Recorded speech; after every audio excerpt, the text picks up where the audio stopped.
All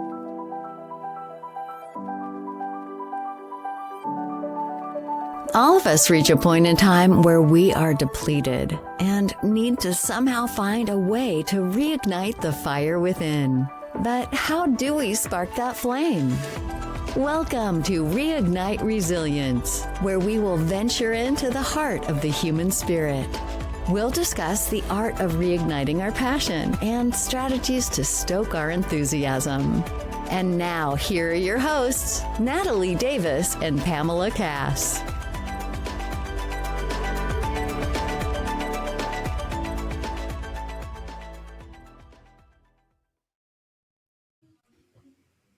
Welcome back to another episode of Reignite Resilience. I'm your co-host, Natalie Davis, and I'm so excited to be back with all of you today. And joining me, of course, is your co-host, Pam Cass. Hello, Pam. How are you? Hello. I am fabulous.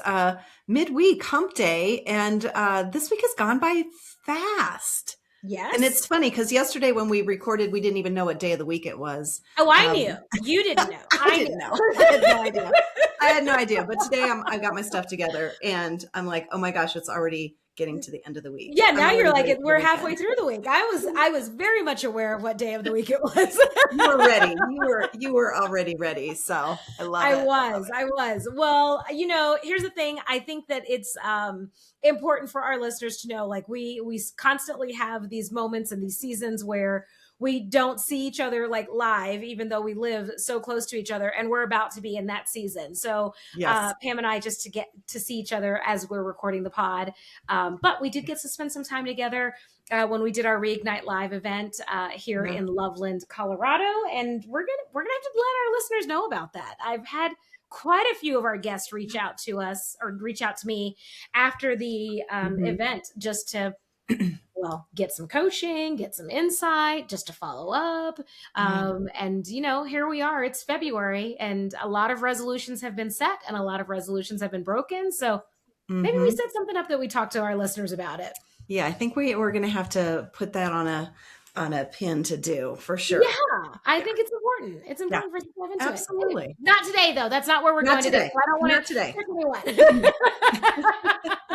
We have a very special guest joining us today. So, Pam, I'm going to give it to you. Why don't you let our listeners know who's joining us? Absolutely. So this is so much fun. Today we have Wes Towers. He is an Australian website strategist, founder of Uplift 360, and author of The Simple Manifesto. He helps trade and construction businesses build trust online with clear messaging, stronger websites, and simple systems that make growth feel achievable. Wes is also the host of The Built, Trusted Chosen podcast, where he shares practical lessons on visibility, leadership, and resilience in business and life.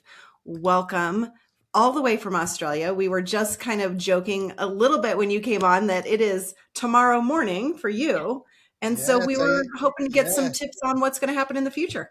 That's right. Yeah, hump day is long gone. So I don't know. You still don't know what day it is. Yeah, we don't even know what day it is. That's true. Wes is officially like countdown to Friday. He's like, what are you talking about? Here we go. On the wind down for sure. That's right. So it's a pleasure to be with you both. It's I've listened to a bunch of your podcasts and so on, and a whole lot of fun. So I've been on a lot of podcasts over the last 6 months, but this one I've been excited to be on with you two hosts. It's exciting. Yeah, Thank you. Well, thanks for being here. Fun. And we kind of swim in the same lane, right? You do a lot of discussion on resiliency as well. So excited to hear about all of the projects that you have going on. Why don't we just start? I know Pam did a brief intro. Tell the listeners about yourself. Yeah, well, I run a business digital agency. And so I think running a business, it just amplifies everything in life. So the ups are higher, the downs are lower. It's just a wild life, and I enjoy it. I like those extremes in life. I think there's more reward, more risk. It's exciting, but we get to serve a whole bunch of people as well and see them flourishing, which is the joy working for yourself and seeing firsthand the results that people are producing and so on. So yeah, I love it. But as I said, life has been a journey, as it is for everybody. So a lot of lessons learned the hard way, I suppose. Yeah. Well, absolutely. Tell us about some of those lessons. So you grew up in Australia.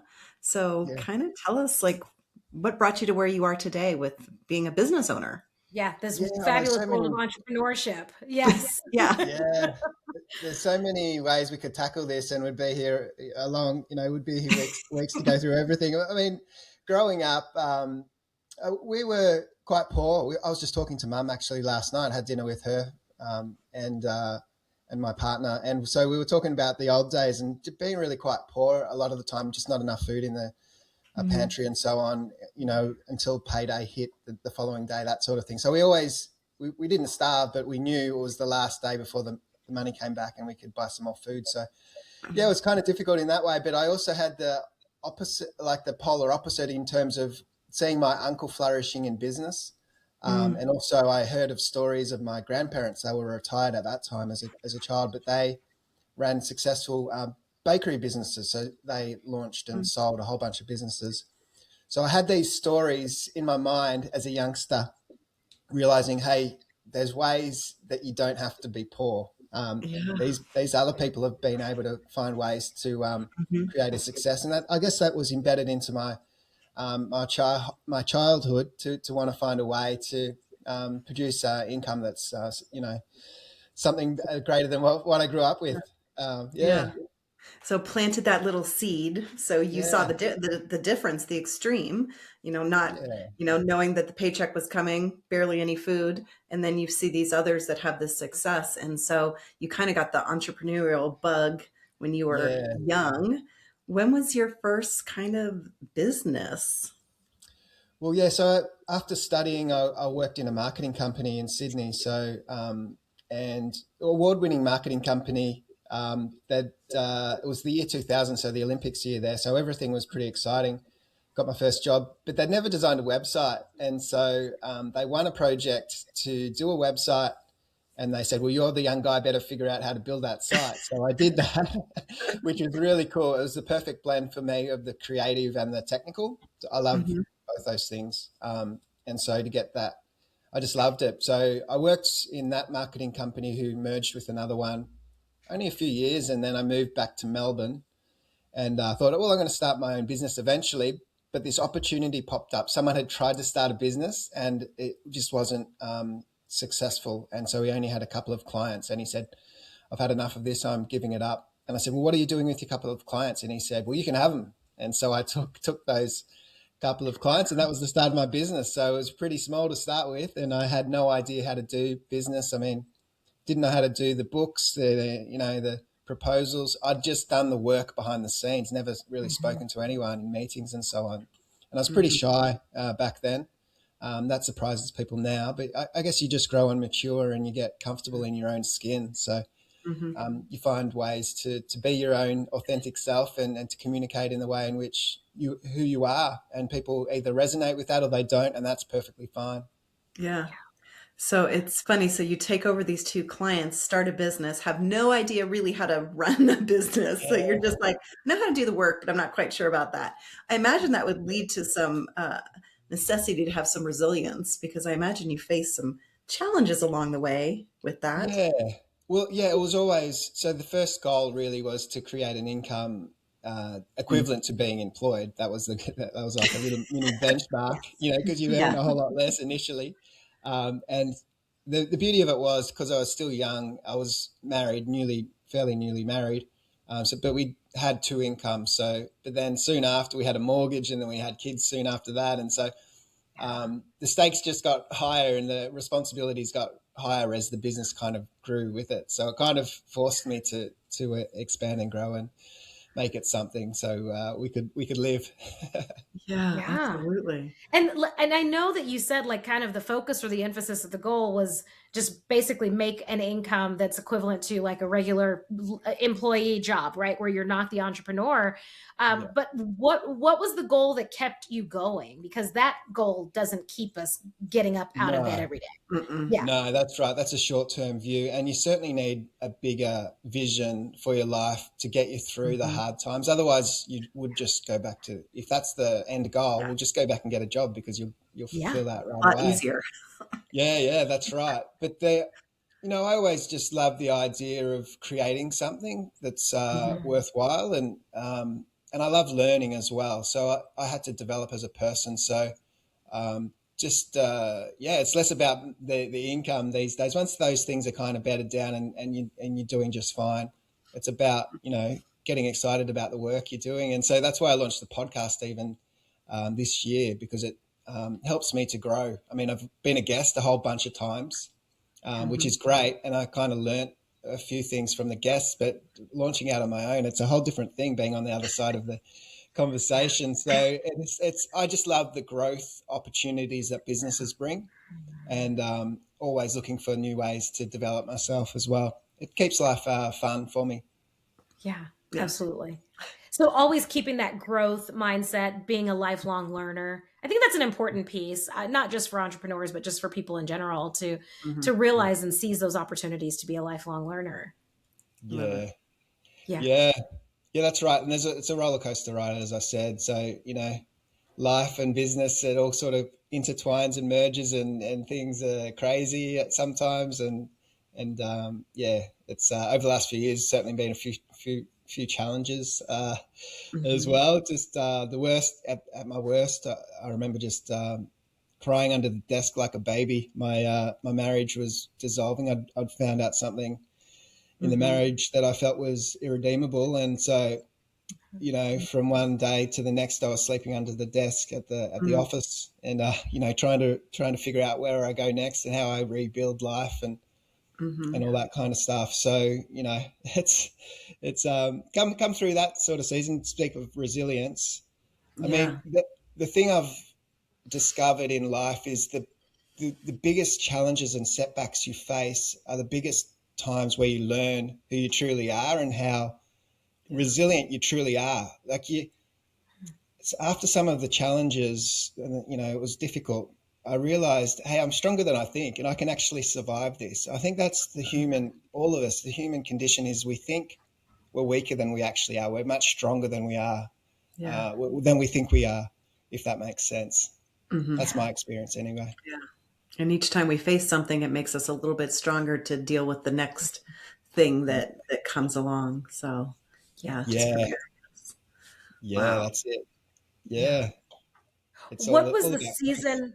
Yeah. It is. It's all about growth. And you, as you look at that season, Wes, I mean, you're building a business, and you're going through personal life change with your marriage dissolving. I mean, tell us holistically, because all of life is happening, right? And so as we talk about resiliency, it's like resiliency in one space, but then you also have an entire company that's looking to you for your leadership, right? And so how are you managing all of it as you're coming out on the other side? Yeah. So sometimes your greatest strength is your greatest weakness as well. So I was able to compartmentalize business and personal life to a large degree, which is helpful because the business kept flourishing. Actually, it did really well. That time I was crying under the desk, I realized at that state that I had a really important meeting for a super large client here, and in 5 minutes. So I had to pull myself together. I didn't put the light. I've got lights, left them off so they couldn't see my red eyes, and I closed that sale, which was remarkable. Biggest deal I've ever done in that horrible state. So I realized I had the ability to compartmentalize and function really well, which is great, but it's also the inverse. It's not great as well, because it means that you can hide things within for the long term, and it's no way to live a sustainable life for the long term. So whilst it will get you through a difficult time, it's not helpful for the long term. So I got, I went to a psychologist she was brilliant. I was so fortunate to get a brilliant psychologist who was really progressive. She encouraged me to do breath work and cold plunges and a whole bunch of other alternative ways to regulate myself.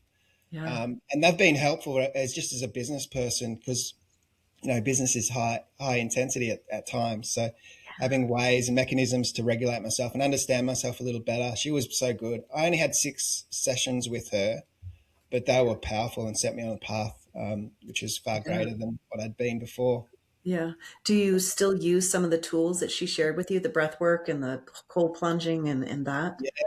Yeah, absolutely. I've got the cold plunge always set up there, and the breath work. I don't typically do the longer sessions, which I once did. But I have the little mechanism, the little ones that I can do at the desk if I'm feeling a little Mm-hmm. agitated or something. I need a little reset. I've got Yeah. these it's like a toolbox, little things that I can do to help regulate and get back on track and Yeah. move on. So it's been Yeah. really powerful. As I said, some of these that I would never have discovered these strategies and tools if things didn't get as bad as they did. So that's the upside, the Yeah. silver Well, lining. yeah, Yeah, and I know we're seeing the breath work and regulation and all of that is starting to be more talked about, especially in the corporate world, because we are all, if you're an entrepreneur or even just a CEO of a company or whatever in sort of leadership, you're running at that high stress level all the time, and yeah, it's just wearing on your entire nervous system. And if you're not regulated, the people around you know you're not regulated, and it just is like this big trickle down effect. So I love yeah, that she introduced that to you, because I mean, I've done counseling and I've never had them say, let's breathe together, or yeah, let's do a cold plunge. I've never any of that. So, but yeah, Natalie and I are very familiar with breath work and embodiment and meditation and all of those things yeah. that are incredible.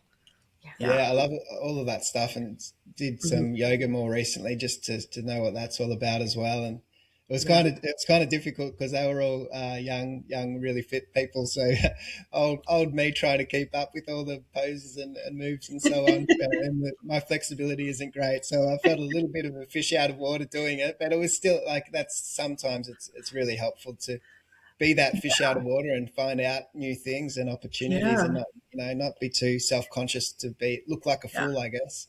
Yeah. Well, you just need to find a yoga where they have the lights out, because the place I go, they have the lights out, nobody can see. So it's perfect. Exactly. I love it. No one knows what anyone else is doing. And No. plus, it also puts you in a spot where you get to experience the most growth, right? If you went in and you were comfortable and it was easy, are you really growing and No. expanding as much as you can? So, Mm-mm. yes, Yeah, Mhm. that's yeah, great. I Wow. love that. Well, Wes, you talked about just recently launching a podcast as Yes. well. And as a result of like wanting and having that desire to truly step into your authentic self and bringing that to the world, tell us a little bit about your journey to realizing that you needed to start a podcast, the mission and the impact that you have for starting it. yeah. Well, so we serve trades and construction businesses for the Mhm. most part, and so I just saw a gap in people like podcasts, particularly in my region, for people just like them. So a business related podcast, but talking about some of the things that I value. So built, trusted, and chosen. I really think now is a season in the world where we need to build trust and authenticity, Yeah. so we can be chosen, because there's just so much inauthentic information out there. With AI and the rise of AI, we can't trust what we're reading or seeing. We don't know if a human's even checked it or read it, what's being published. I mean, it's kind of cool watching the videos of people who are long past, Yeah. because it's kind of fun, but it's also frightening to know that, okay, well, that means what can I believe? Um, Yeah. and so, part of business is to attract people so that they trust you to part way with some of their money to invest in whatever they're trying to achieve, what they're building in our instance for the trades and construction. So just discussing with various leaders who have done it and have got different opinions and thoughts and ideas. It's been a great learning just for me. I just have a conversation with the guest as if it's just having a chat, Yeah. learning some stuff from the wonderful Mhm. guests. But I know that other people are listening in. It's almost like eavesdropping, that they're just listening in on our conversation and hopefully getting value out of it. Yeah. It's been great fun. That's I love fabulous. that idea of that authenticity. And, you're so right with everything we see. We have to question, is this real or is this AI?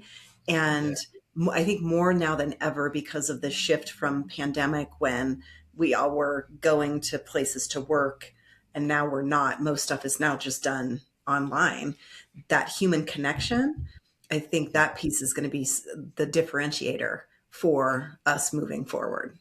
yeah, I hope so, and I think it is. It's certainly the aspect of business. The human connection is what I love the most. Like Yeah. what really keeps me buzzed about business is I get to talk to people and see what they're doing in their businesses and helping them grow that human relationship. The more value you can place on that, the more sustainable your business will be. I know everyone's talking about AI and automating everything, but I mean, we're losing an aspect of that human connection. So I think that'll set us apart if we can keep that. Absolutely. I love that. Well, and I feel like the space that you're focused on when you talk about like trade and construction, that I consider it to be an industry that relies heavily on that human connection. I guess there are spaces for automation, Yeah. but then now you've taken that additional step with bringing in those soft skills that we talk about, right? Can we bring in the personal development piece to realize and understand that we're building this holistic individual that's going to be a part of the company or the organization? Yeah, 100%. Everything sort of dovetails into it. Everything influences every other aspect of your business. So whilst we work on the marketing, so what Right. people are observing in a business, it needs to be supported by what's happening behind the scenes, the culture. So we might be working on the brand element, the visual element, and the communication, but that needs to be the same as what people will experience when they talk to the company. So, for example, if we create a website and all of a sudden the phone's ringing off of its hook and there's all these leads coming in through the door, if the message doesn't match the experience they have when they talk to somebody, then there's a lack of alignment. So that's kind of why I'm trying to develop a greater understanding of businesses, trades and construction businesses. I mean, I'm not a tradesperson, or I'm useless at picking up a hammer, or I don't know what end of the screwdriver to hold. So it's that part of it's a challenge, but the human part I fully get, and I really relate well to these. They're really pragmatic, practical, down to earth people. I love Oh, yeah. that kind of person. So just understanding them to a higher level has been really helpful. Yeah. Well, Wes, I want to just so you know that you're in a safe space. I don't think I owned my own hammer until I was well into my 30s. And so for the great majority of my adult life, I've always used a high heel. The heel of a high heel is perfect for a hammer. So if you don't know which end of the screwdriver to hold, it's fine. It's a safe space. I haven't got a set of stilettos, so I'm I can And There's that, not much that a stiletto cannot do. I'm just saying. absolutely multifaceted. Oh my gosh, that's hilarious, Yeah. Natalie. Well, Wes, can you talk to us a little bit about marketing? Because I know that you focus specifically on this industry, but I think a lot of what you and your team work on goes across. It's not industry specific. For our listeners that are in that entrepreneurial space, when they're looking at marketing and branding and differentiating the two, what are some key things that you would give advice to those individuals on when they're exploring their own brand? Yeah, well, it's never been more important to be distinctly unique because there's so much information out there. The only way to stand out and to set yourself apart is to be different in some ways. And it doesn't have to be different in every aspect of the industry in which you work, but there has to be key distinctions that make you a viable option. Otherwise, if you're just the same as everyone else, all you can do is compete on price alone. And then it's a race to the bottom. Who's going to be the cheapest? And margins are eroded, and that's how businesses end up going out of business. We had a lot of construction businesses go out of business here in Australia following COVID, and then the building materials prices went up, and they were for the most part for the residential homes they were doing fixed price builds. And so all of a sudden their costs was greater than their income. And so some of them were able to just wear those losses for those projects. They were big enough to wear it. Some tried to wear it, but then it ended up falling over. And so people have a half-built home. So, racing to the bottom is not being distinct means you're racing to the bottom in terms of price, and you are vulnerable to not be there in the long term. So finding those key points of difference that only you can bring, and they might be opinions and values, and every business talks about values and mission statements and all that kind of stuff, but it really needs to be truly something that's distinct. And so trying to figure that out can be tough for a company. But once we do, we tailor all the marketing messages around that key distinctions, because it's the only part that really needs to be spoken of, because in general, general terms, people kind of understand the industry itself, but the only part you need to communicate is the points of difference. Yeah. So that's what we kind of focus on for our clients. It's working really well in this day and age of, an abundance of information. It's the way to cut through. Yeah. Well, that's why I was wondering, how hard is that to do when there is so much availability through AI, whatever platform you use? I mean, it could be very overwhelming. So how do you make yourself unique that's authentic Yeah. to you? So what's that process you go through with them to kind of filter all that noise out? Yeah, well, this is something I learned through the psychologist to a large degree. I mean, people are people, and so to uncover some of these things that are genuinely unique, I like to have are you familiar with shadow work? The shadow. Oh yeah. Yes. Yeah. Oh, yeah. So looking at that, so I have conversations with the founders of the companies. I don't tell them it's shadow work, but it's kind of where the ideas have come from. And I'm trying to uncover all the darkness in their industry, all the aspects and their frustrations. It's almost like a venting session. So they're speaking about all their competitors and their industry and what's wrong even within their own company and by doing that, they find that conversation super easy to do because they're highly emotional, all the dark side, the frustrations. So they speak that out. But then what we can do from that is say, what's the inverse opposite of these things? That's the light. And so we can see the light so much easier once we understand what that darkness is, if that makes sense. So I don't explain it in those terms to the people I'm working with. I just get them to open up and start venting. And then we soon discover what they really don't like in the industry is probably the inverse opposite is their marketing message that they need to bring to the world. Okay. Interesting. Wow. Does that make sense? Yeah, It does. I feel Well, like that's because such a we're powerful familiar. experience to take them through because you're basically saying, you're posing the question, what are the challenges or what are the things that you dislike about the industry at this moment in time, right? Like, and so they start with that list and then taking that to reverse engineer it into here's the value in knowing that and what do you have control over that you can Yeah. make it a win for you. Yeah, absolutely.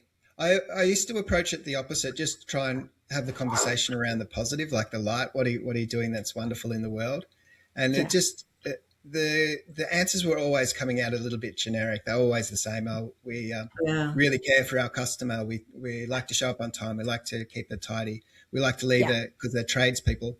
We like to leave a clean environment when we leave. But they were kind of all saying the same things, but once you sort of start Pretty looking surface, right? Yeah, They're not going any. Yeah. yeah. So you got to dig a little deeper than that, and that's just the art.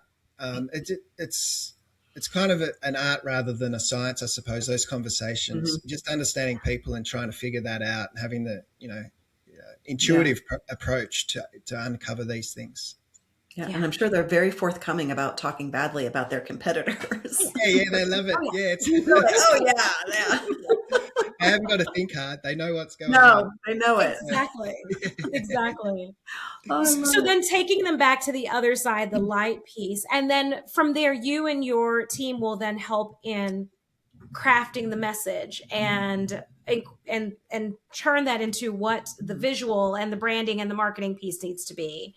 Yeah, that's right. We're working on the message for them. And so we do use AI. Once we've bedded down some of these key ideas, we'll create prompts for them so we can use them in ChatGPT and the like. And we will even give it to them if they're producing some of their own social media. So really elaborate prompts that we use. And they're almost like style guides. Back in the day, before AI, we would have style guides for everything, the content writing and the visuals, etc.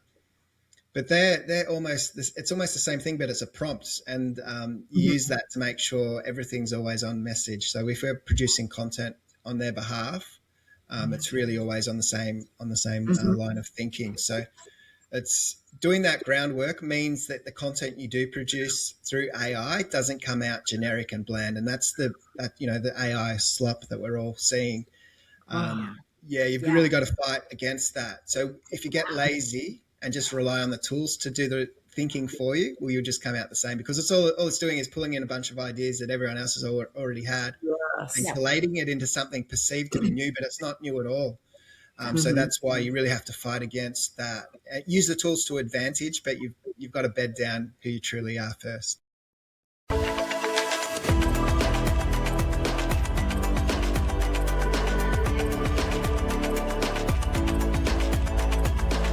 Thank you for joining us today on the Reignite Resilience podcast. We hope you had some aha moments and learned a few new real-life ideas to fuel the flames of passion. Please subscribe on your favorite streaming platform, like or download your favorite episodes, and of course, share with your friends and family. We look forward to seeing you again next time on Reignite Resilience.